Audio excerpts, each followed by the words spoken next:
Hey guys, in this video I will show you the easiest way to make your Redmi Note 7 Pro look like an iPhone. First step you have to do is to download iLauncher 3.4.3. It is not available in Play Store, so you have to search it in Google.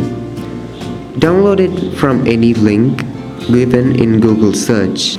Don't download any other versions because it might not work.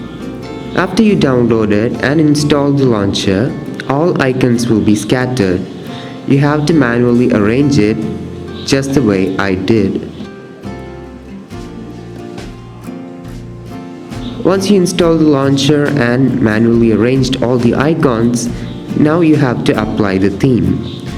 To apply iOS theme, go to Themes and search for the given iOS theme that I show you in the display.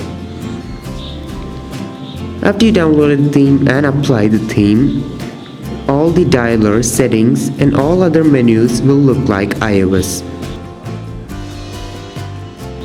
This is the easiest way to turn your Redmi Note 7 into an iPhone.